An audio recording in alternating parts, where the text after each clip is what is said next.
બાગેશ્વર ધામના ધીરેન્દ્ર શાસ્ત્રીજી છે. તેઓ ધાર્મિક કાર્ય કરે એની સામે કોઈ વાંધો નથી, અગાઉ પણ વાંધો ન હતો.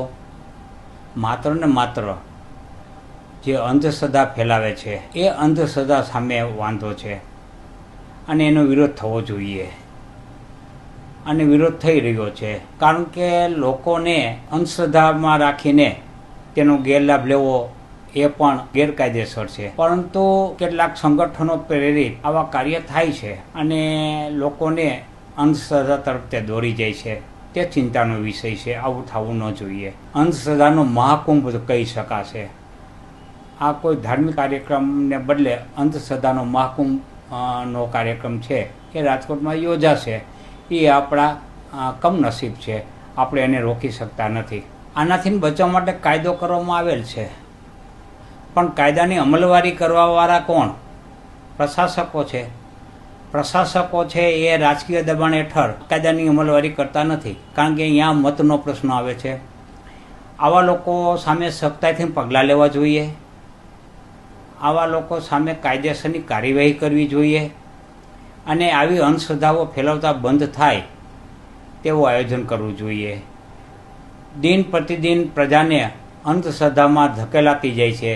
જે અંધશ્રદ્ધામાંથી બહાર લાવવાનું સરકારનું કાર્ય છે એ કાર્ય કરવામાં સરકાર નિષ્ફળતા દાખવે છે અને ઈરાદાપૂર્વકની ગુનાહિત નિષ્ફળતા દાખવે છે. કાંઈ ચમત્કાર તાંત્રિક કાંઈ નથી હોતું. તમે કોઈ પણ ભૂવો હોય, કોઈ પણ ચમત્કારિક બાબા હોય, કોઈ પણ અઘોરી હોય, એને મારી પાસે લેવો, મારી ઉપર મેલી વિદ્યા અજમાવે, હું આવવા તૈયાર છું. આ બધું ડીંડક છે. ક્યાંય કોઈને નુકસાન કરી શકતું નથી. પોતાના કર્મો જ પોતાને નુકસાન કરી શકે. બાહ્ય આવા તાંત્રિક બાબાઓ કે જે કાંઈ અઘોરીઓ કે જે કાંઈ હોય તે કોઈને કાંઈ નુકસાન કરી શકતા નથી. એટલે એ બધી માત્ર ને માત્ર ભય ફેલાવાનું અને ભય ફેલાવીને જે અસરગ્રસ્તો છે એનો લાભ લેવાનો હોય છે. આપ જાણો છો કે આવા અસરગ્રસ્તોના લાભ અનેક પ્રકારે લેવાય છે. શારીરિક શોષણ કરીને લેવાય છે, આર્થિક શોષણ કરીને લેવાય છે.